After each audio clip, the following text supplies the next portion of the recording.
फिर से एक बार स्वागत है मेरे चैनल पर। मैं हूं राज। आप देख रहे हैं हाईवे 33।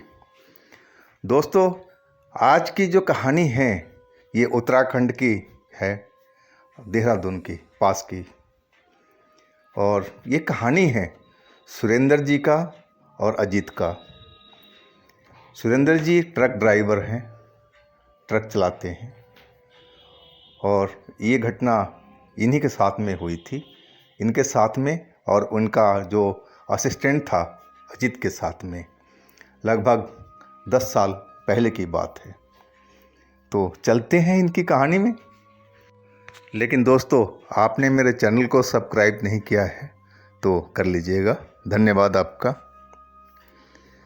मैं और अजीत हम ट्रक लेकर के और उस जगह पर पहुंच गए थे जहां हमें माल उतारना था। वो जगह अब बंद हो चुका था क्योंकि रात के अब 10 बज रहा था। और हमें आशंका थी मन में कि हम लोग तेज तेज तो चल रहे हैं लेकिन लेट हो चुका है। अजीत बोल रहा था, नहीं चलो चांस लेते हैं एक बार, अगर खुला मिल गया तो हम लोग उतार देंगे माल को, नहीं तो वहीं पर आसपास में ट्रक अपना खड़ा करके खाना पिएंगे और सोएंगे। और वही हुआ कि वो जगह तो अब बंद हो चुकी थी। अब हम अपना ट्रक लेकर के उसी एरिए में एक खुला सा पार्क जैसा था और लाइट भी जल रही थी, अच्छी खासी लाइट थी। और हम एक कोने में अपना ट्रक को पार्क कर दिए थे। अब हमें अपना खाना बनाना था और खा करके सो जाना था। और कई दिन हो गए थे वास्तव में हमें अच्छी नींद लिए हुए, तो आज अच्छा मौका था सोने का। और वही हम लोग किए, ये खाना का सामान सब बाहर निकाल करके और तैयार करने लगे खाना। करीब 11 बज चुका था रात का। और हम खाना जैसे ही अपना आगे रख करके और खाने की तैयारी कर रहे थे, तभी एक काले रंग का कुत्ता जैसा था वो पास में दिखाई पड़ा। अजीत उसको बुलाने लगा, उस्ताद देखो ये कुत्ता शायद खाना सूंघता सूंघता आ गया है, थोड़ा इसको भी दे देते हैं।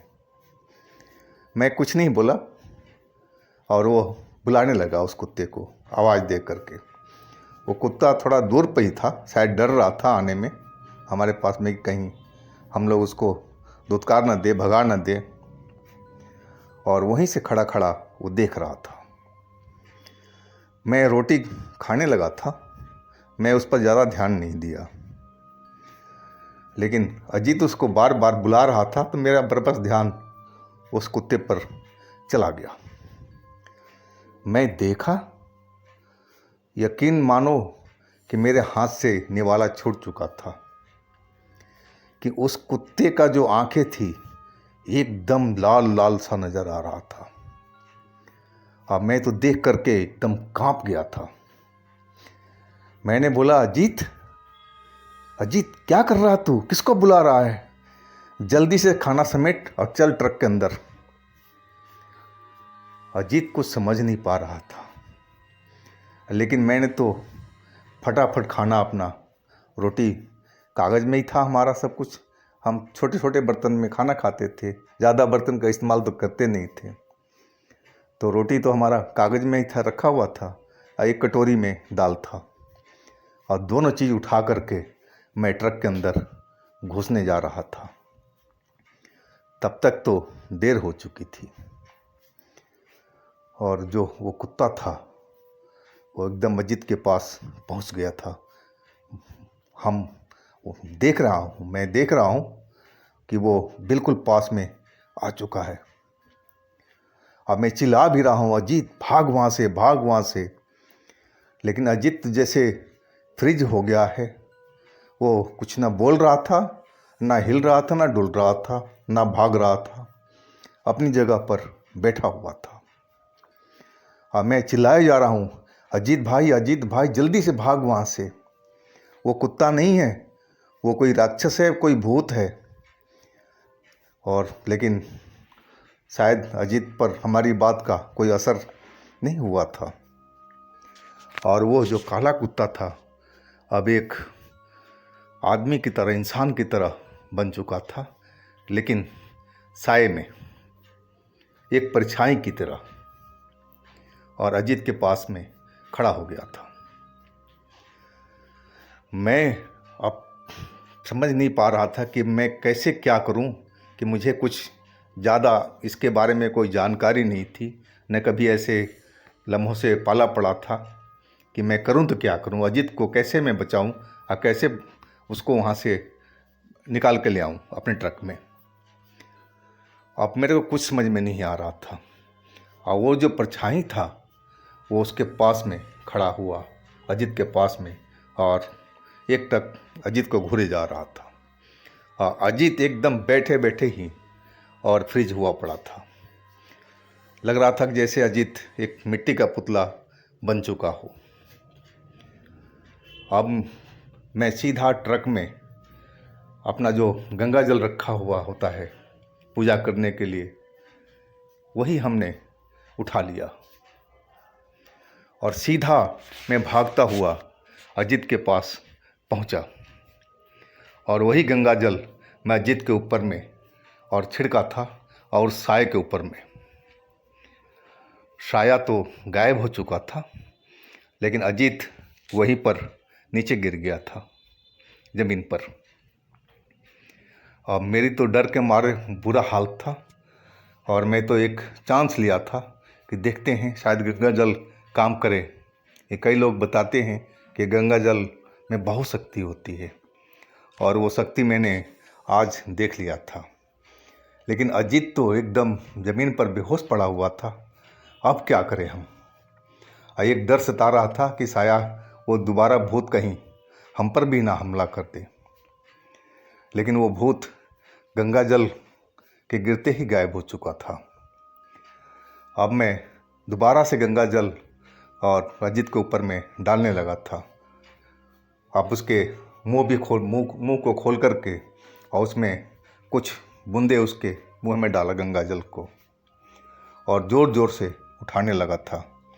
अजीत उठो, अजीत उठ भाई, क्या हो गया तेरे को? मैं आवाज़ लगाए जा रहा था और कुछ देर के बाद में अजीत आंखें खोल दी। आंख खोलते ही मुझे बहुत सुकून मिला था कि चलो अजीत ठीक है। अब अजीत बिल्कुल नॉर्मल हो चुका था। बोला, क्या हुआ उस्ताद? वो कुत्ता कहाँ गया? उसको कुछ पता ही नहीं था कि उसके साथ में क्या होने जा रहा था। यानी कि भाई वो कुत्ता नहीं था, वो एक भूत था और उसका टारगेट तुम थे। वो तो शुक्र मनाओ कि मैं देख लिया था। अब मैं समझ चुका था देख करके उसकी आंखें कि वो भूत है, कोई कुत्ता नहीं है। और वो तुम पर जादू कर रखा था और तुम एकदम उसके बस में आ चुके थे। बस वो तो मेरा दिमाग चल गया अजीत कि मैं गंगा जल जो गाड़ी में रखा हुआ था ट्रक में पूजा करने वाला, और मैं उठा के लाया और तो हमारे पास में कुछ था ही नहीं, और वही तुम पर भी फेंका था और उस भूत पर भी फेंका था। तभी वो भूत गायब हुआ था और तुम बेहोश हो गए थे। अजीत मुंह फाड़े मेरी तरफ देखने लगा था। क्या सच बोल रहे हो उस्ताद? यानी कि हाँ भाई, मैं क्यों झूठ बोलूं? और जल्दी से अपना ये सब दरी भरी समेटो यहाँ से और हम चलते हैं यहाँ से, ये जगह ठीक नहीं है।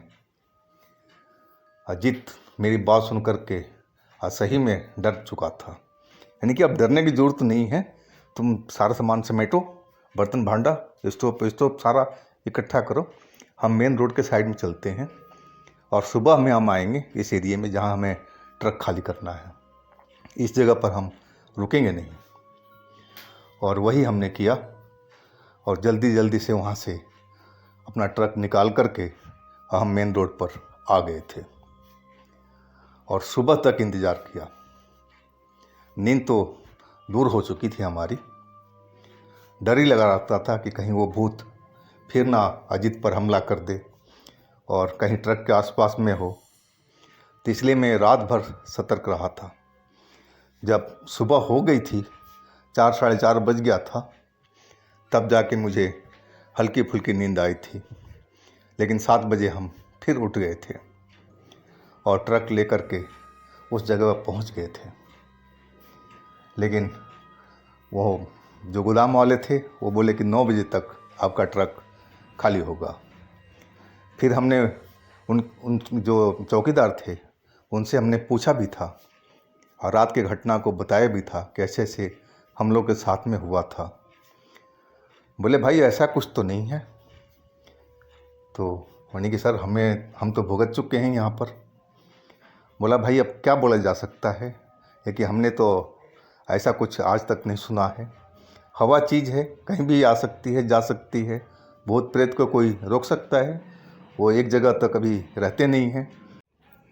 मैं समझ चुका था कि इनसे अब बातें करना ठीक नहीं है और हम 9 बजे तक का इंतज़ार करने लगे थे कि अपना ट्रक खाली करके यहाँ से जल्द निकला जाए। तो दोस्तों, ये थी आज की कहानी जो सुरेंद्र जी की थी। अगर आपके पास भी कोई अपनी स्टोरी है, कोई अपना आप बीती है और आपके साथ में कोई ऐसी घटना घटी हो, तो हमें व्हाट्सएप नंबर पर ज़रूर शेयर कीजिएगा। हम आपकी कहानी को ज़रूर बनाएंगे। और हमारे चैनल को सब्सक्राइब कीजिएगा, लाइक कीजिएगा, शेयर कीजिएगा। और फिर हम कल मिलते हैं एक नई कहानी के साथ में। आप लोग अपना बहुत बहुत ख्याल रखिएगा। नमस्कार।